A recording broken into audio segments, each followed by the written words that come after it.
Now give it up for the host and producer of Gays R Us, Aaron Foley. Yay! Yeah, keep clapping. There was no coup today. Keep clapping. Last month there was a coup, and did we do a show? You're goddamn right we did. If you weren't here for last month's Coup Fest, it went something like this. There was a coup today. Does anybody travel? And we just kept it moving, people. Because that's what you do when we are trapped in some crazy world. You guys, the inauguration happened after the coup. Yay! We have two competent, wonderful people. We have 1.5 competent people leading our country. We have someone that's just hanging on, and I'm rooting for him, and then the future president of the United States. And I am loving every second of it. Here's what we got tonight. We have a spectacular lineup. I have 5 new jokes. I do a new set every month. Are they completely ready? No! Because there's nowhere to practice, because we're an abyss. So listen, you get what you get. I'd say they're probably B+ quality, maybe lower. Let's do this. When I started the show in September, I was living in my partner's mother's condo in a retirement community in Naples, Florida. That is true. 6 shows later, look behind me. It's something new. We got our own apartment. We're back in Los Angeles. I mean, do I miss a retirement community? I do, people. I do. I'm not going to lie. Bocce ball at 11 a.m. was just what I needed. We are back in Los Angeles. It's a great time to be in a major city like LA during COVID. It's quiet and I've been drinking. Okay, so we moved in. Sarah and I moved in. We're in the furnishing. Everything delightful behind me is hers, and we're in the furnishing stage of apartment. And we have to get a couple things because she didn't let me bring anything of mine in. So we have to buy a couple of items. And I would say, like, it's been a little bumpy. We don't have, like, the same style. We have a little bit different sense of style. Her style is, like, clean lines and just, like, intricate wood and, like, a mid-century modern. And I would say my style is athletic. So we're not exactly on the same page. Basically, our conversations go like this. Sarah, I found this really cool lamp. It's really great. It's got like a really beautiful shade, and then the base of the lamp is a basketball. No. Okay. Okay. Cool. Let's see. Okay. So I found this rug, and it's got like reds and blues and whites. Just it looks like the colors of the New York Giants, like on the rug. No. Okay. Cool. Okay. How about like behind us, we put a banner up around the top of this wall of the 2019 World Cup soccer champions. Are you serious?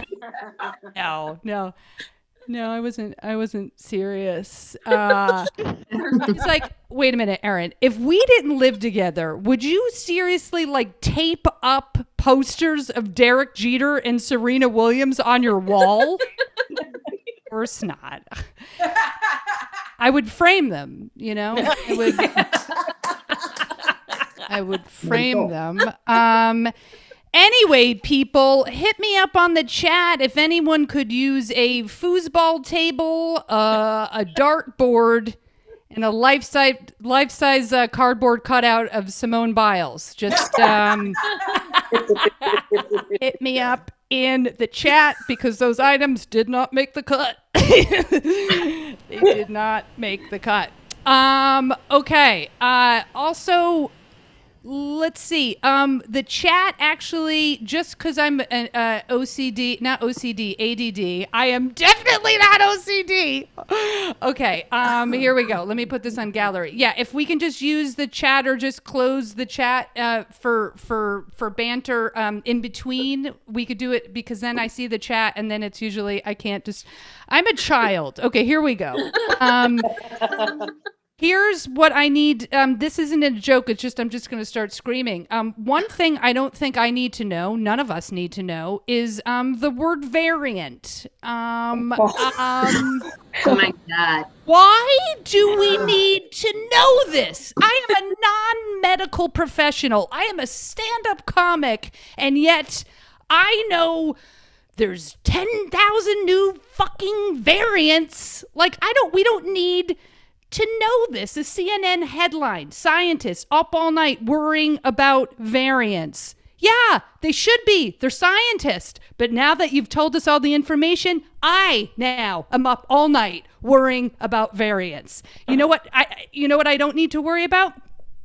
Just regular fucking COVID. You know what I mean? That's enough. That is enough. Don't tell us about fucking variants. We're supposed to be in the hopeful vaccine phase. That's what phase we're supposed to be in. We're supposed to be filled with hope that probably won't pan out. That's what phase we're supposed to be in. We're supposed to have a little spring in our step and say, oh, vaccines are going to be great. And maybe they won't. Maybe we need 17 and now we need a booster. And even if we get them, maybe our arm falls off and we still have to wear masks and we can't travel. But it's hopeful. It's hopeful, people. Oh, my God. Oh, there's a new strain of COVID-19 coming out of Bora Bora, which you can simply get by looking at someone 70 feet away, and then when you get it, your kneecaps fall off. Okay, thanks. Okay. There isn't enough Sauvignon Blanc. Here's another thing. Here's what I've been going through. Maybe you've been going through it too, because I think we're all very like-minded people, and that's why you all logged on tonight. I was so excited about the inauguration. I was crying. I was overjoyed. I guess I didn't realize how much rage I had in me. So I realized I've had 5 years of rage, not 4, because the dickbag started campaigning in 2016. So that was rageful. So it's 5 years of rage, just pent up, just rage. And I'm ready for my rage to come out when I put on the news. But now I put on the news and it's like, okay, Biden has a national plan to roll out the vaccine. I'm like, okay, that's good. That's really good. Okay, that's good. And then the next night, filled with rage, ready. Okay, Biden he's rolling back all the LGBTQ trans horribleness that was put out in the Trump regime. Okay, that's good. Okay, that's good. I guess what I'm saying is like, where do I put my rage? You know?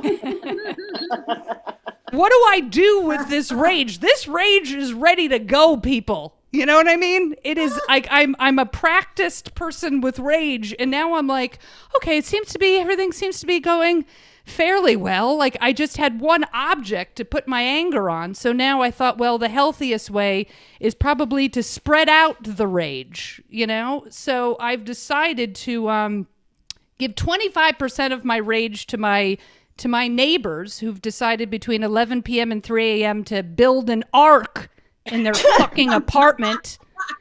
So that's 25% of the rage. And then another 25% of the rage is going to go to the disgusting, gross Trump Republicans still in office, like Cruz and Rand Paul and Lindsey Graham and the dingling Major Taylor Greene crap show, whatever that woman, I don't even know what. I look at her and I'm like, are you a fucking human being? She owns property. She has a desk. I'm unemployed. What is going on?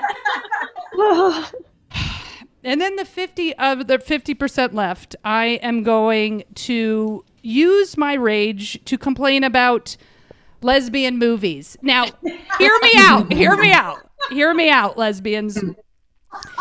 I know you're sensitive, so just stay with me. Before you go dark and just log off, I just